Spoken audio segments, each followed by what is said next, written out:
fear is being used in your daily life. So what we're going to do today, we're going to look at some other examples of how fear is used, and we're going to look at them with political cartoons. So I'm going to pass out to each group our political analysis that I wrote on the board for you. So the first thing you need to do is figure out the time period in which this political cartoon is set. So what's going on, what's happening there, then what issue is being raised. Develop understanding. Then what kind of bias is down on the same piece of paper we've been working on. Okay? And I'm going to circulate with you and go over it as well. Are there questions about what you're doing for the next 10 minutes? Okay, get started. In the picture, you have all of these people, right? And all of what is this fear representing? This?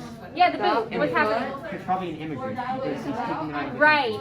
Exactly. The cartoon is about immigration. And what are they wanting? Is the cartoon portraying a positive view of the Asian immigrant or a negative view? A negative. A negative view, right? And how can you tell that? What about the cartoon shows you that? Yes, exactly. This guy, yes, they're showing all doing quote-unquote bad stuff, right? You see representation of different things that could be considered morally bad for our country, for the U.S. What does that boot represent? Who is that boot? Asian immigrants not being there for the U.S. When were Asian immigrants trying to cover? What time period? Are we allowed to search it up? So for your time period, you can say like the 1900s. Okay. So when is this from? 1754. Oh, that's a very specific time. Yeah. And what's the subject of the cartoon? Yeah, exactly. So what are these different chunks? Those are the colonies. The different colonies, exactly. So you either join us or you're against us, right? Look, keep going. Yeah. Rain and paper. Yeah, I feel like.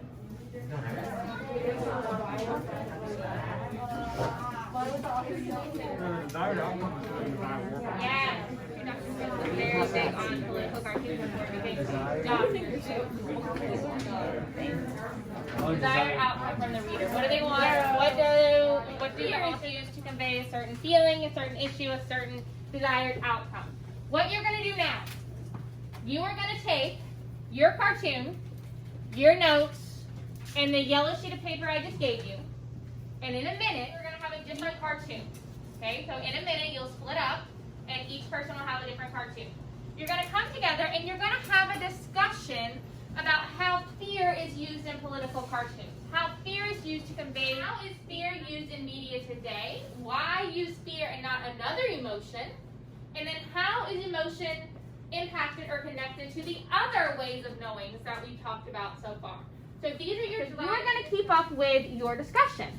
So whoever's talking first, you'll start there.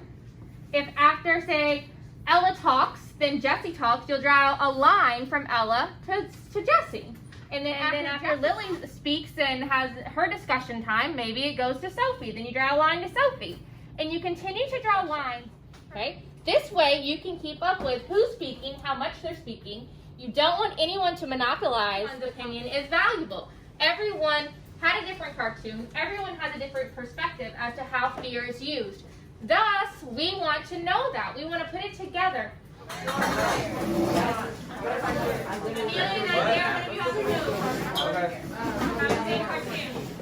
There's only 4 in each group. You should have an empty person in each group.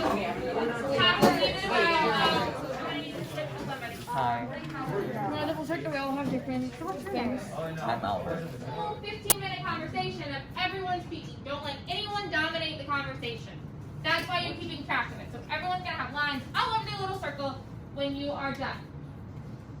Okay? Don't forget to use your source. You all have a political source that you should be using within your conversation. Questions or concerns? Okay, ready, go. Draw a line from Sam to Betty. Oh yeah, yours is a bit And you're using... Okay. Miss Benga, can you explain to me what you said? Now draw one from Betty to Lily. You're just talking to each other. I know that. Sam to Betty. And then did you go? Oh, then go. Stop shaking the picture. You're done.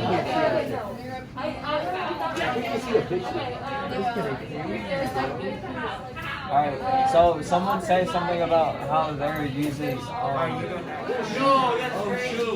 So mine's also trying to skip. The U.S. needs to go against support nuclear war. Nazi general General Hoffman is destroying the town in this. Now, why are you trying to show that? What's the desired outcome? Beat Nazi Germany Yes, be Nazi Germany, absolutely. and give everyone their freedom.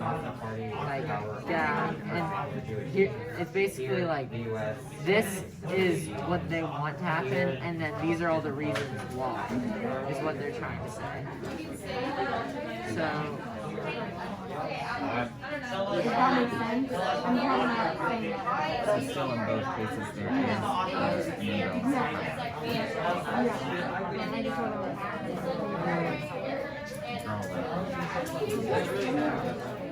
So why not use another emotion as opposed to fear? Why did they choose fear? Why did all these authors decide that fear was what they were going to use in order to persuade?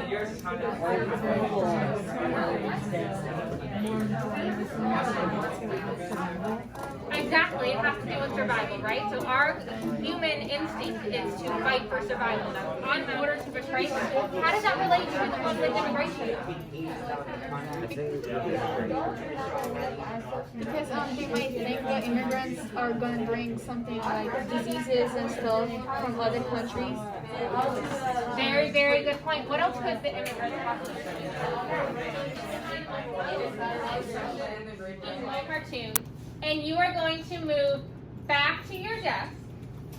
When you do that, when you get back to your desk, we're going to complete the Harkness reflection. So that's what goes into discussing it using the Harkness model, something that helps you better understand the content and better understand how this is used. Okay, so it's just a quick little reflection on those lines on the bottom. Oh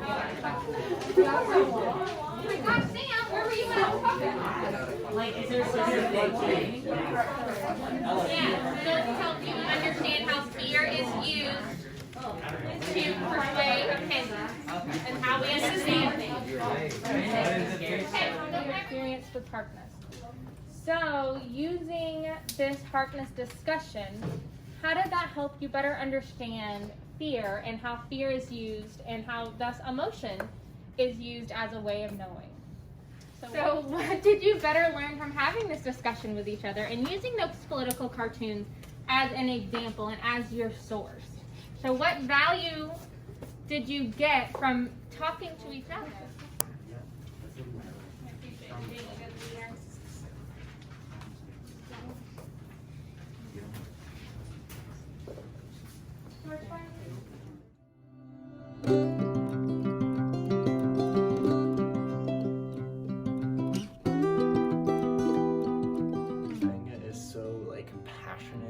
Excited about what she teaches. Never give up on her students. If she notices that her students are falling behind on a topic or they don't understand, she takes it upon herself to reteach it a different way or find the best possible way to teach that material. Miss Benga was actually the first person to give me a tour of the school.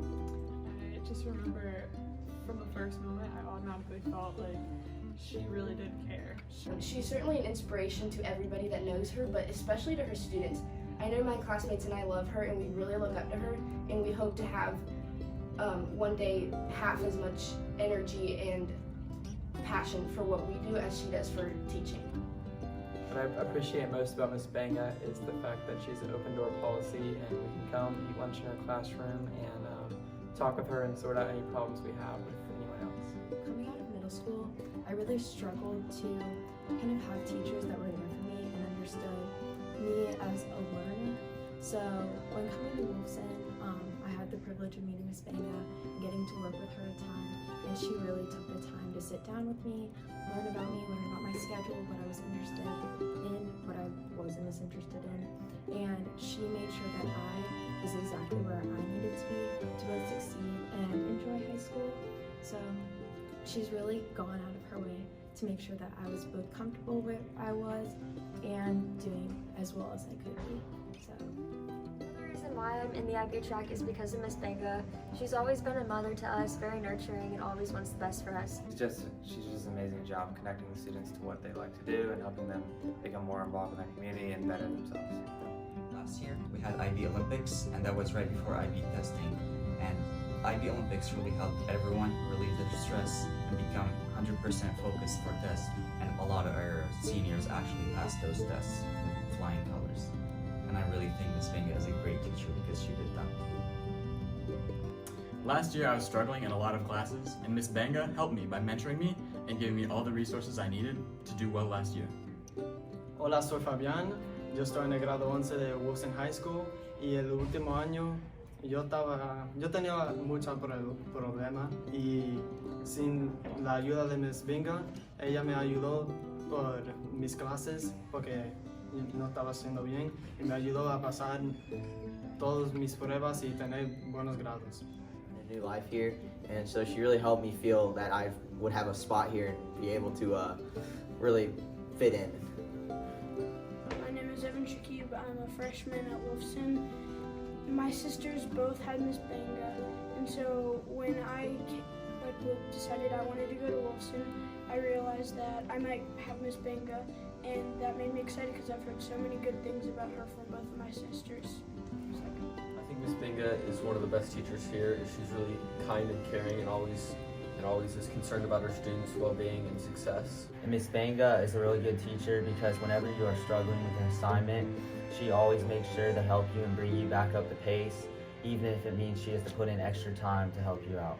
Miss Benga is important to me because aside from the fact that she's an amazing teacher and administrator, I had the honor of having her as my extended essay mentor. She helped my essay get on the right track as to where my theory of knowledge teacher said it was one of the best essays she's ever read.